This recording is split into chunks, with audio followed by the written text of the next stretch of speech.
একটু আপনাদের গ্রামের একটা এমএ পাস ছাত্রের কথা বলি, নইলে আপনি বুঝতে পারবেন না। আপনাদের গ্রামের একটা এমএ পাস ছাত্র আমাদের ওই কলকাতা কোনো একটা বড় ইউনিভার্সিটি থেকে, বিশ্ববিদ্যালয় থেকে পড়ে এই লালগোলা থানাতে এসেছে। বয়রা মিরপুর না, কোন কি গ্রামের নাম? বয়রা মিরপুর না, জাজাকাল্লাহ খাইরান। বয়রা মিরপুরে এসেছে। তো এসে দেখছে তার বাপের মরা হলো আজকে 3 মাস। ক মাস হলো মরা? একটু কথা বলেন না। 3 মাস। একটু আমার সাথে কথা বলবেন। আপনারা বাংলাদেশের পাশেই থাকছেন, তা বুঝতে পারেন না? না এখান থেকে বাংলাদেশ বেশি দূর? বেশি তো দূর নয়, কাছেই তো। বাংলাদেশে বক্তব্য যখন দিতে শুরু করে তখন খুব ভালো লাগে। কেন জানেন? তারা যদি কথা বুঝতে পারে তো একবার স্টেজকে কাঁপিয়ে দিবে। ঠিক বলেছেন বলে চেঁচাবে। তো আমি অবশ্যই সেইভাবে চেঁচা পছন্দ মনে করি না। মাঝে মাঝে আমরা ভয় খেয়ে যাই তাদের চেঁচাতে। তো আপনি একটু শুধু বলবেন কথা বুঝতে পেরেছেন কিনা। যদি আপনি বুঝতে না পারেন আমি আবার দ্বিতীয়বার আপনাকে বোঝাবো। আমি সেই মুর্শিদাবাদ আমার সন্তোষপুর গ্রাম থেকে এখানে এসেছি আপনাকে বোঝানোর জন্যে, এতটুকুই আমার আশা। একটু দেখেন তো, এই ছেলেটার বাপের মরল আজকে 3 মাস। তো এই ছেলেটা আরবির আক্ষরিক কোনো জ্ঞান নেই, তিনি কোনো দোয়া মুখস্থ করেননি, তার কোনো এক কথায় আরবিক কোনো জ্ঞানই নেই। কিভাবে পিতার জন্য দোয়া করতে হয়, কিভাবে মায়ের জন্য দোয়া করতে হয়, কিভাবে আল্লাহকে বলতে হয়, এই জ্ঞান তার নেই। তো কোনো একটা গ্রামের মুরব্বী সাহেব তাকে পদ্ধতি দিয়ে বলেছে, হে আব্দুর রহমান, ওইখানে মৌলবী সাহেব আছে, যা তার কাছে গিয়ে বল আব্বার জন্য একটু দোয়া করে দেবে, একটু মনোযোগ দেন। তো এই ছেলেটা এমএ পাস ছাত্রটা, বিএড পাস ছাত্রটা ইমাম সাহেবের কাছে গিয়ে ইমাম সাহেবকে বলছে, ইমাম সাহেব আমার আব্বুর মহারাজকে 3 মাস হলো, তো একটু চলেন না আমার আব্বুর জন্য একটু দোয়া করে দিবেন। তো ইমাম সাহেব তো ব্যস্ত মানুষ, তিনি কোনো একটা বাহানা দিয়ে বলছেন, জি না আমি যেতে পারছি না, আমি হাওয়া দিব না, ওদের ঘুরিয়ে দেন, আমি নিব না, ওদের ঘুরিয়ে দেন। দেখেন তো এই ছেলেটা ইমাম সাহেবকে বললেন একটু চলেন না দোয়া করে দেন। তখন ইমাম সাহেব বলছেন, না গো আমি তো যেতে পারছি না, আমি কাজের মানুষ, আমাকে অমুক যাওয়া লাগবে, লালগোলা যেতে হবে, জঙ্গিপুর যেতে হবে, সাইদাপুর যেতে হবে।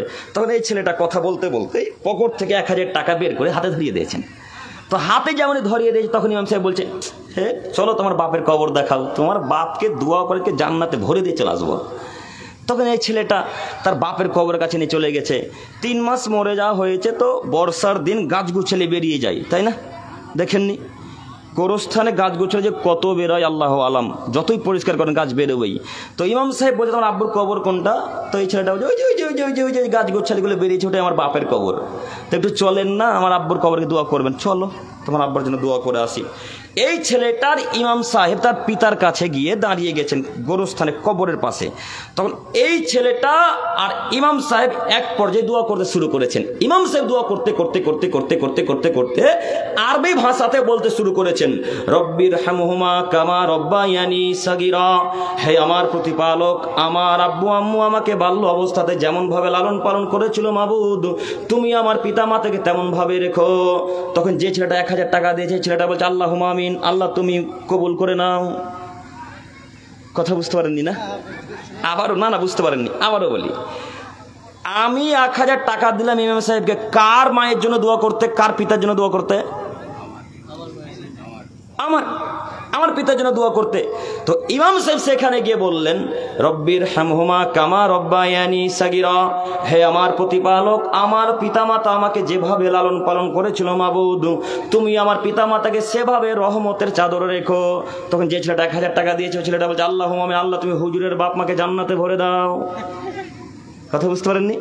তো এই ছেলেটার মাথাতে এখন গোবর আছে না মগজ আছে গো? হ্যাঁ, গোবর ভরা আছে। এই ছেলেটা কলকাতা ইউনিভার্সিটি থেকে পড়ে কি করলো জঙ্গিপুর এই লালগোলাতে এসে কি করলো? আরে বাপের জন্য আরবি ভাষা যদি না বলতে পারি বাংলাতে তো বলতে পারবো। বাংলাতে গিয়ে আল্লাহকে বলবো, আল্লাহ আমার বাপ সাধারণ মানুষ ছিল, আল্লাহ মানুষ হিসেবে পাপ হতেই পারে, মাবুদ তুমি বড় দয়াবান, তুমি বড় ক্ষমাবান, তুমি বড় রহমান। তোমার নবী বলেছে যখন সৎ ছেলে মেয়ে পিতা মাতার জন্য দোয়া করে তখন তার দোয়া কবুল হয়। এই আশা নিয়ে তোমার কাছে ভিক্ষা চাইছি মাবুদ, তুমি আমার বাপের কবর আযাবকে মাফ করো। এইভাবে ছেলেরা যদি কান্নাকাটি করতে করতে করতে করতে করতে 2 চোখের পানিকে ফেলে দেয় তাহলে এই ছেলেটা দোয়া কবুল হবেই হবে। আর ওই হুজুর যদি কান্নাকাটি করতে করতে করতে করতে দাড়ি জুব্বা পাঞ্জাবি যদি সব ভিজিয়ে দেয় তবু এই ইমাম সাহেবের দোয়া কবুল হবে না। কেন? বেদাত করলো তাই 1000 টাকা নিয়েছে সেটা আলাদা ছাড়েন, উনি বেদাত করেছেন তাই তার দোয়া কবুল হবে না। তো আপনি রাসূল সাল্লাল্লাহু আলাইহি সাল্লামকে অপমান করলেন, এখন তো আপনার জন্য কিয়ামতের মাঠে তিনি সুপারিশ করবেন না। কাজেই আপনাকে বলছি, আপনার বন্ধু রাসূল এ কথা আল্লাহ বললেন, আপনাকে অনুরোধ করে বলে যাচ্ছি, আল্লাহর সহযোগিতা তখনই পাবেন যখন হারাম কাজকর্ম থেকে বিরত থাকবেন। আপনি আল্লাহর সহযোগিতা তখনই পাবেন যখন শিরকি কাজকর্ম থেকে বিরত থাকবেন। আর রাসূল আপনার জন্য সুপারিশ করবে তখনই যখন আপনি তার দেওয়া পদ্ধতি গ্রহণ করবেন, তার আগে আপনার জন্য সুপারিশ নেই।